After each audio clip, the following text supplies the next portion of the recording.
Welcome back. Thank you for staying with us.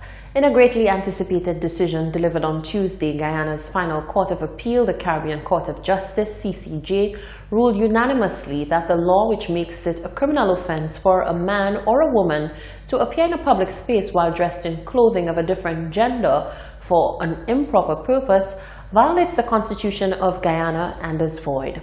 In St. Lucia, United and Strong has applauded the judgment, saying that St. Lucia should take a page from the CCJ ruling and move with the times to work towards equal rights for all. Solange Alfred reports.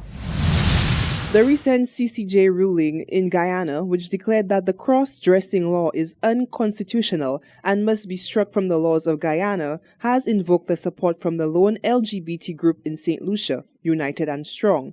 Speaking with United and Strong's Communications and Advocacy Officer, Bennett Charles, he explains that this ruling is paramount and sheds light on the archaic governance of island life. A lot of the laws that are enshrined in our Constitution are laws handed on to us by our colonial masters. Now, we must also understand that a lot of these laws have now been erased from the very own colonial masters who sent it down to us. You look at same-sex relationships, you look at cross-dressing, all of these laws have been erased from the persons who gave it to us. Yet still, it somehow has remained very difficult for us to remove it on our very own law books or even have serious conversations about it. So it is certainly, I think, a ruling which scores a point for human rights in the Caribbean region. Charles went on to state that this is not the only law that needs to be revisited within the Caribbean diaspora. We have a case in point right here in St. Lucia looking at the marijuana situation, which is now forcing the government to revisit either legalizing or decriminalizing marijuana.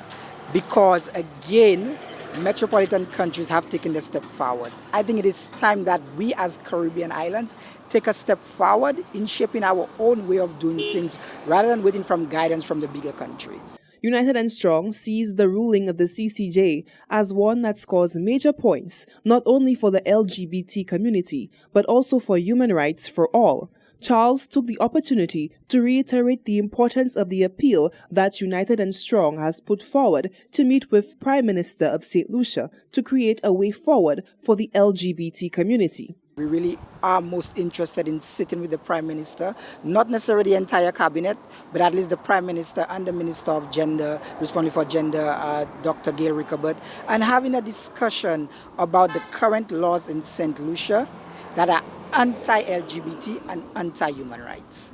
The law which prohibited cross-dressing in Guyana was overturned by the Caribbean Court of Justice, which favored Guyanese transgender women, stating that this is a violation of their freedom of expression. Reporting for Hot 7 News, I am Solange Alfred. The shop stewards of St. James Club Morgan Bay have for the last year been in negotiations with the management of the hotel. Today, Wednesday, should have been a mediation meeting between the management and the National Workers Union, NWU. However, the absenteeism of the plant manager of the hotel caused the cancellation of the meeting. This has intensified the tension and dissatisfaction of the workers. Solange Alfred has more. A mediation meeting called for by the Minister for Labour, Stephenson King, between the management of St. James Club Morgan Bay and the National Workers Union had to be called off. Shop stewards and the leadership of the NWU turned up for the meeting, which was scheduled for 10 a.m. November 14th. However, plant manager of St. James Club Morgan Bay, Mark Greby, was off island and there was no one with authority to take the decision for the hotel. Deputy President General Solis Myers explains that this mediation has been a year in the making and is due for a finale. We were told by the Labour Commissioner that they're looking at the last week in November to hopefully meet and conclude. Honestly speaking, we were very disappointed that we were not able to come and get some sort of agreement today because it's a long outstanding matter. We appreciate we're going into December and that's almost 2 years now people are waiting. According to Myers, the atmosphere amongst the shop stewards of the St. James Club Morgan Bay is one of angst and discontent. Now we have a situation where workers are very anxious, they understandably very upset at the length of time it's taking.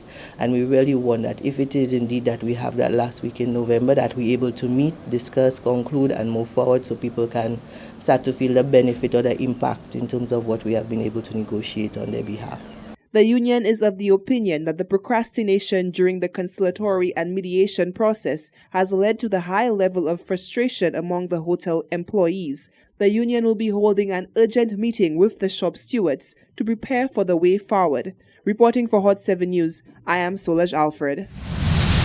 Opposition leader Philip J. Pierre is urging Prime Minister Alan Chastney to reconsider plans to relocate the Castries Comprehensive Secondary School, as it could possibly hinder diplomatic relations with Canada, the nation which gifted St. Lucia with the school. The SLP, he says, would never consider such a move. With the fate of the Castries Comprehensive School still being a hot-button issue, the leader of the opposition, Philip J. Pierre, has issued a warning to the island's Prime Minister Alan Chastney, asking him to reconsider the relocation of the school. During a Wednesday morning press conference, Pierre told members of the local media that whilst he accepted that the school has long been in need of repairs, relocating it would never be on his party's agenda. Truth is, there is need for repair in the Castries Comprehensive School. That's a fact. When as Minister of Infrastructure, we had got a program of the repairs needed in the Castries Comprehensive School. We started some of them. We did start some of them. Kenny Anthony, former Prime Minister, had a discussion with the Canadian government. And the Canadian government had almost pledged to assist in the infrastructure work that had to be done in the school. I can assure you it was nothing near $14 million. But fact is, there was need. And that work, together with the assistance of the principal, she had been raising her own funds, the work was continuing. It was a matter of continuous improvement on work in the Castries Comprehensive School. As to the idea of relocation, that never came into our cabinet. We never spoke about that. We never thought about it. The CCSS, Pierre said, was a gift to the island from Canada. Its removal, Pierre indicated, could prove to be an offensive move to the gift bearers. It comes back to the situation of respecting gifts from other countries. It comes back to the same idea of respecting gifts from other countries. Same way you want to demolish the abattoir. We're not respecting gifts from our partners. And that is the problem. So I can tell you, there was absolutely never any conversation about the destruction or the demolition of Castries Community School in my cabinet. The CCSS was gifted to the island over 44 years ago. Reporting for Hot 7 News, I am Rochelle Gonzalez.